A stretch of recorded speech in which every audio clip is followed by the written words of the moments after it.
puisse lire dans Matthieu 28 et puis nous allons recevoir cette parole de paix, d'amour, de foi, de puissance, d'espérance, d'assurance de la part du Seigneur. Amen.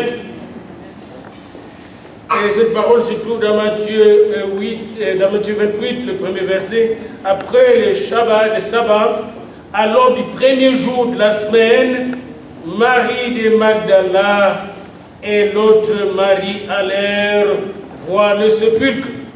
Et voici, il eut un grand tremblement de terre, car un ange du Seigneur, descendu du ciel, vint rouler la pierre et s'assit dessus. Son aspect était comme l'éclair, et son vêtement blanc comme la neige. Les gardes tremblèrent de peur et devinrent comme morts.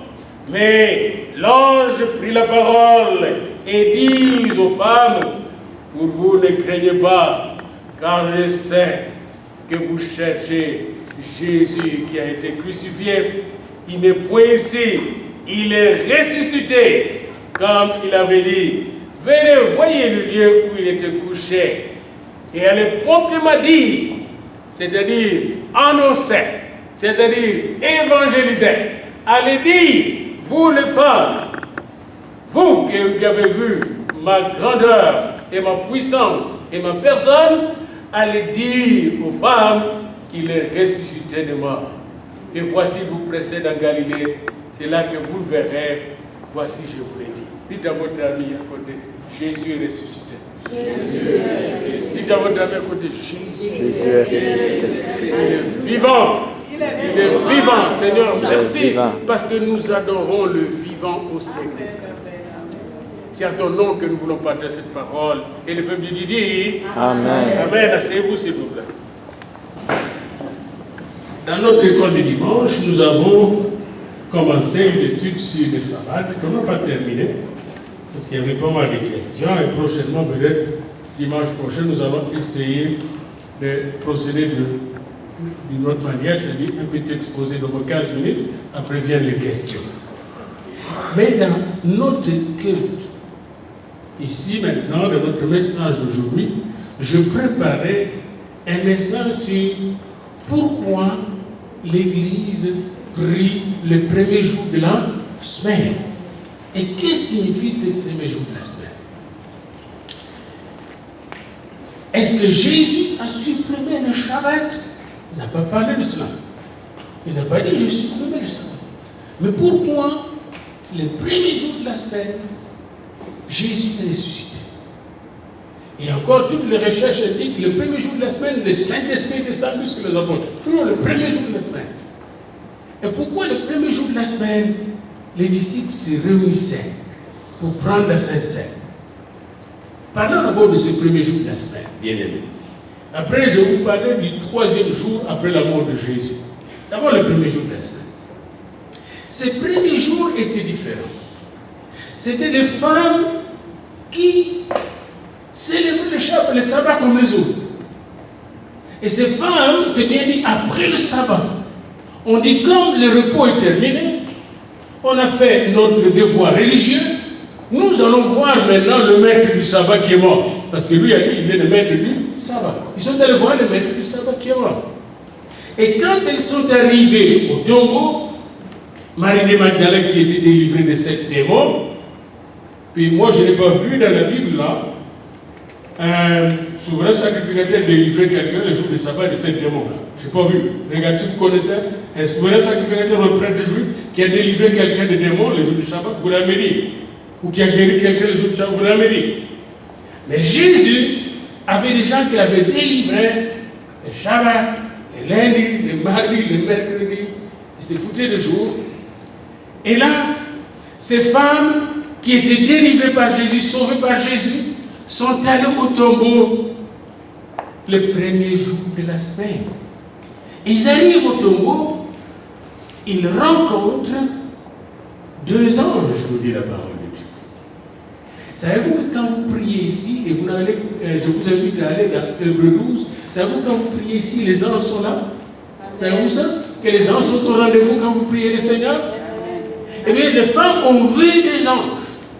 Et un de ces anges leur a dit, Pourquoi cherchez-vous dans le mort celui qui est vivant? Il n'est pas ici. Et c'est ce jour-là que ces femmes sont rentrées proclamer aux disciples enfermés. Pierre était enfermé là-bas pour leur dire, proclamer que Jésus est ressuscité. Maintenant, quand vous allez dans Marc, nous retenons d'abord que le premier jour de la semaine, c'est le jour où Jésus est ressuscité.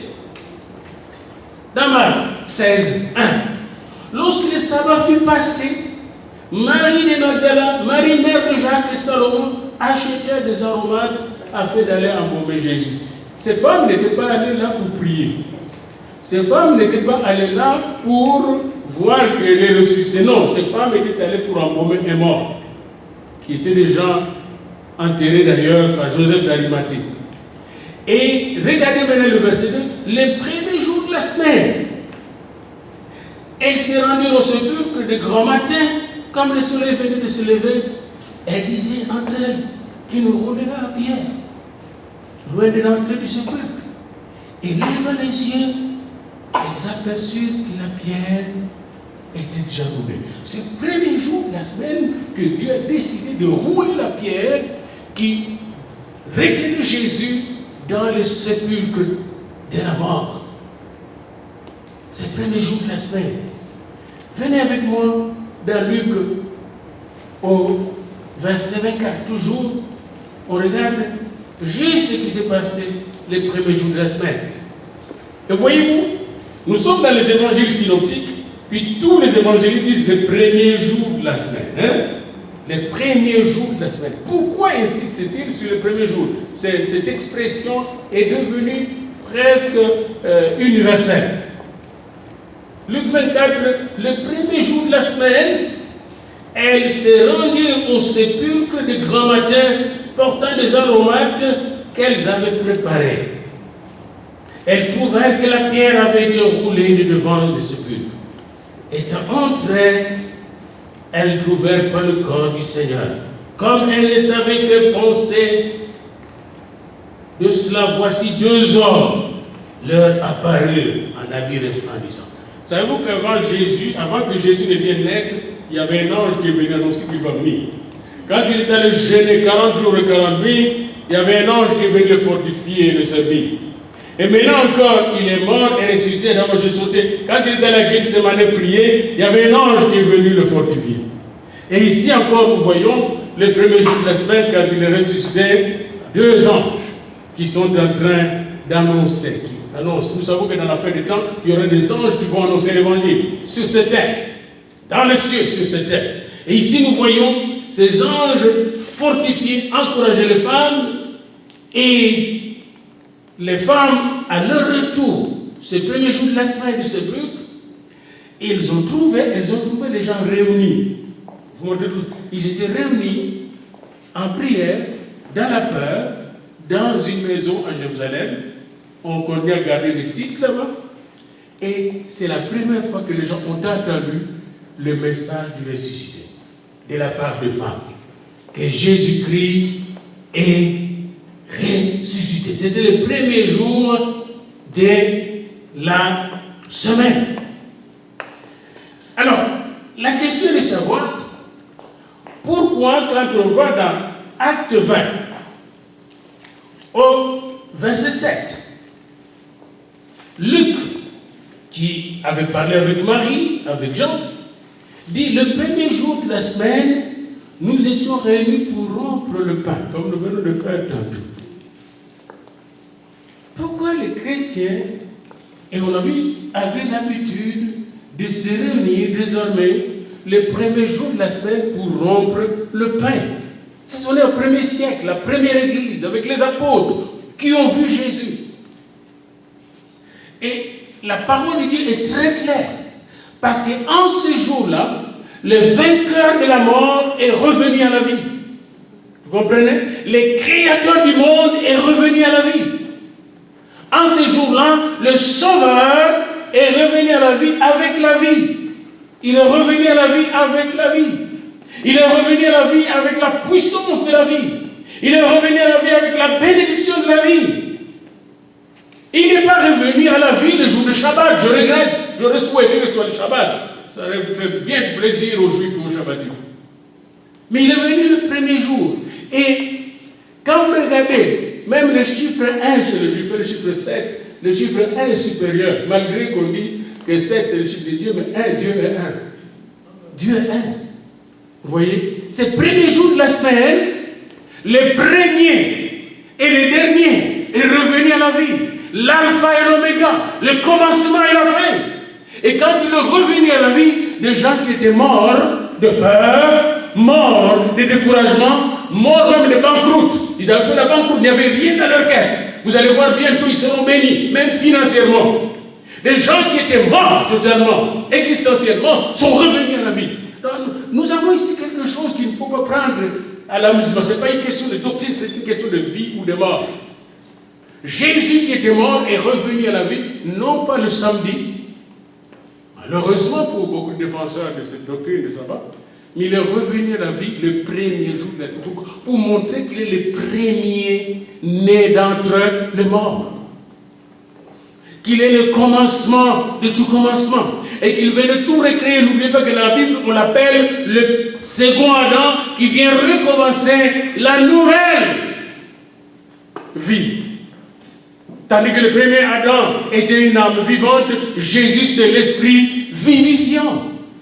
Alors c'est très important de le savoir. Jésus est ressuscité le premier jour et chaque fois que les apôtres se réunissaient le premier jour, ils célébraient la mort et la résurrection de Jésus. Et c'est très important de le savoir. Deuxièmement, ce premier jour de la semaine était devenu le jour de l'adoration. Savez-vous, la Sainte Seine qu'on a pris ici, on la prend, puis on a pas mal de programmes. J'aurais voulu même que le jour de la Sainte Seine, qu'on ne fasse rien que la Sainte Seine, puis qu'on ait le temps d'adorer. On devait casser tous les autres programmes. Mais le peuple de Dieu ne comprend pas. Quand il le fait pasteur, il change d'autres choses.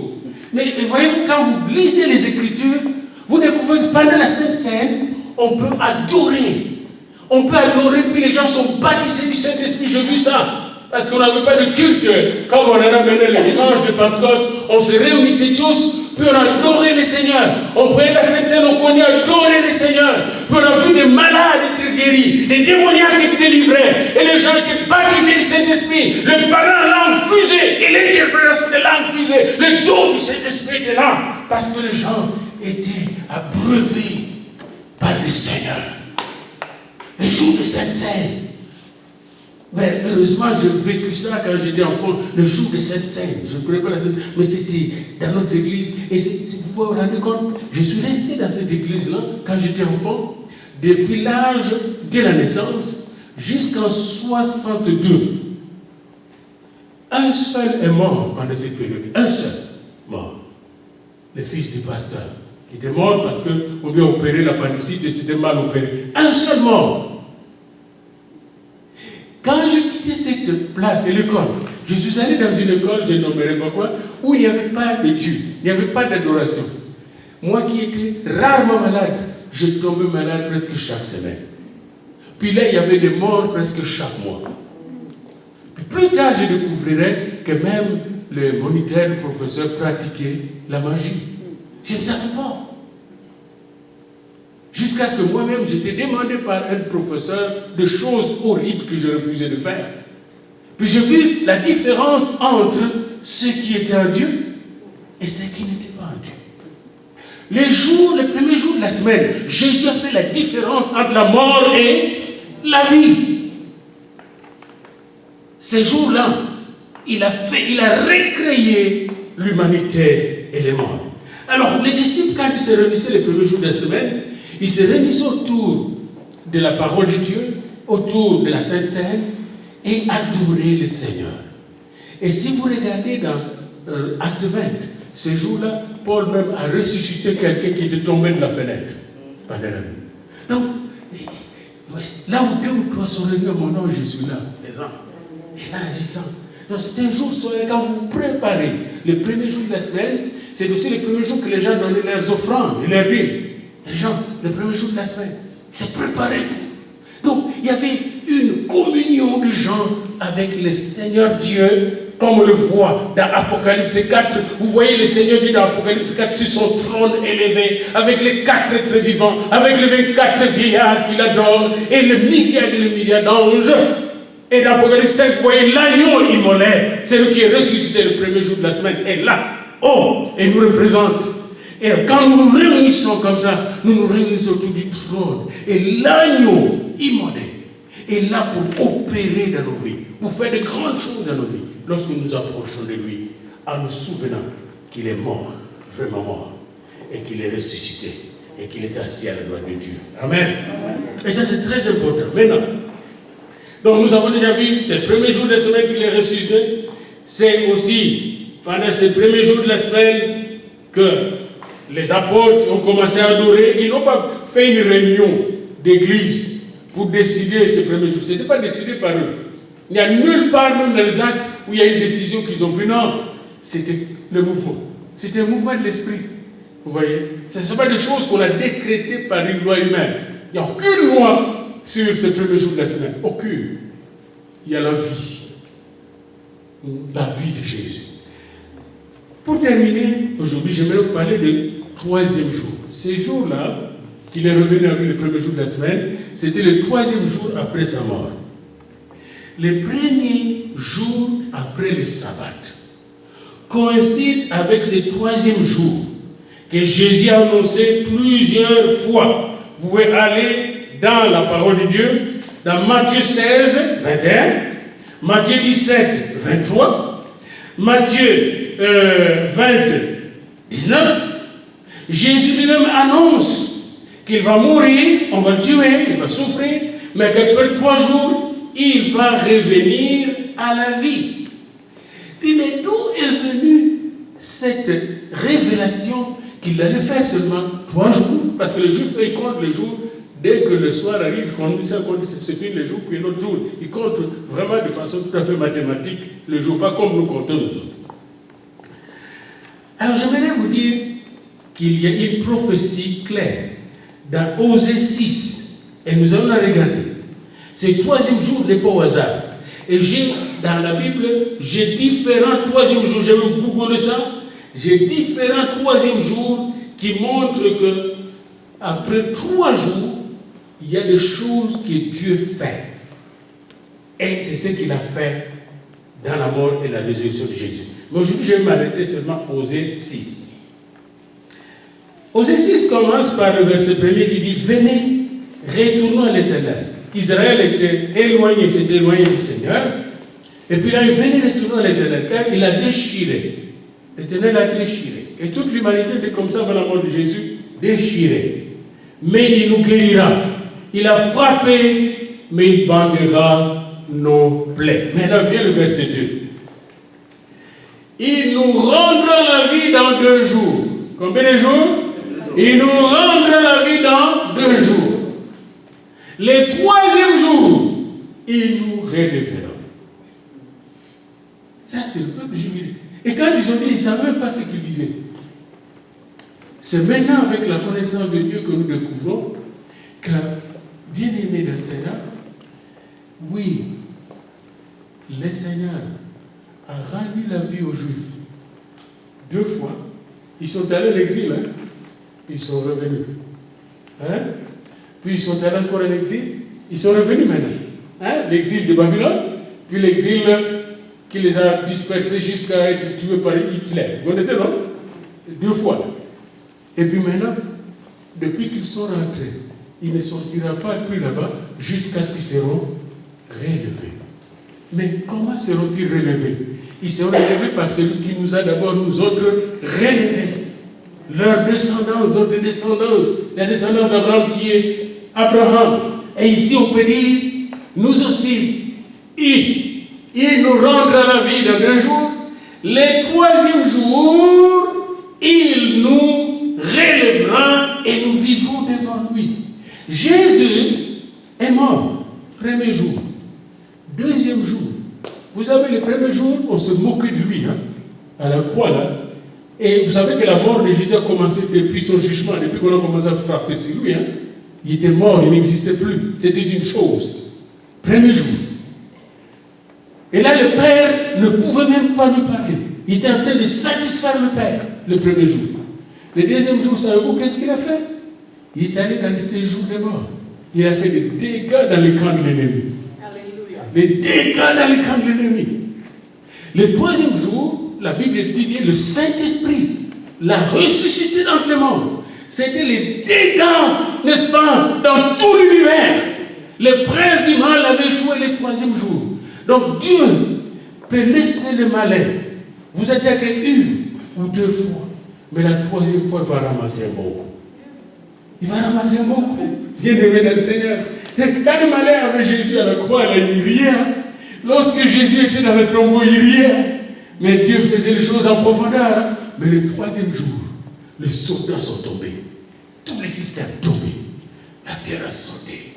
Et c'est cette raison-là pour laquelle les premiers jours nous a été donné d'adorer Jésus et ressuscité. Amen. Et si nous l'adorons, et nous adorons le Père en esprit et en vérité, il y a des choses qui vont se passer même dans nos corps, dans nos vies bien-aimées. Si vraiment nous l'adorons, parce que Jésus a dit, l'heure vient, et il est déjà venu, où les vrais adorateurs adorent le Père en esprit et en vérité. Dieu est esprit. Dieu est comment? Il est esprit. Et il faut que ceux qui l'adorent en esprit et en vérité. Le jour de la résurrection, l'esprit a démontré à tous les démons, l'esprit a démontré à Satan, l'esprit a démontré aux chefs religieux, l'esprit a démontré aux chefs politiques qu'aucun n'a le dernier mot. Et même la mort n'a pas le dernier mot. Et qu'il est lui-même le seul qui a le premier et le dernier mot. Voilà pourquoi nous l'adorons en ce premier jour de la semaine. Amen.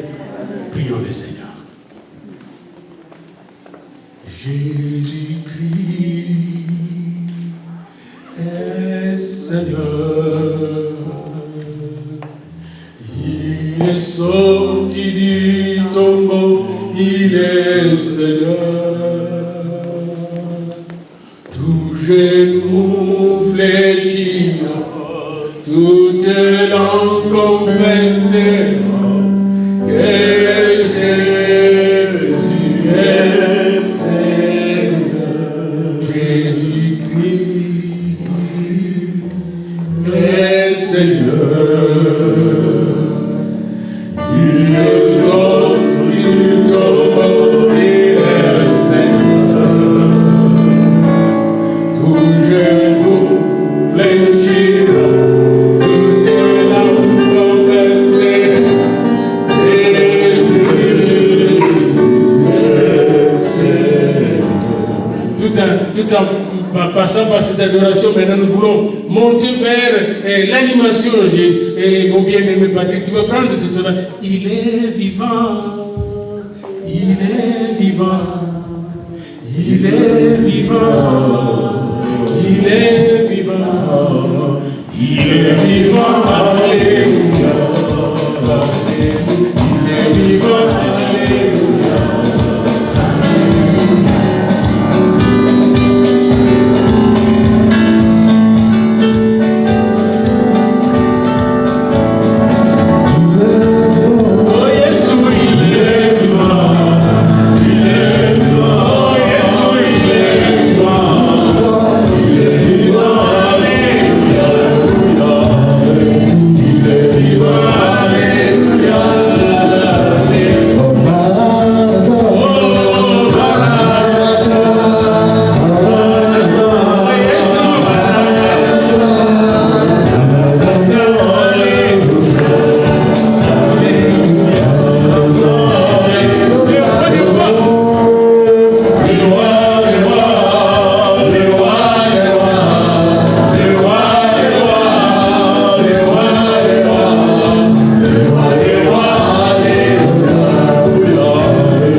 Et j'aimerais que chacun de nous dise à Jésus avant de quitter ces lieux.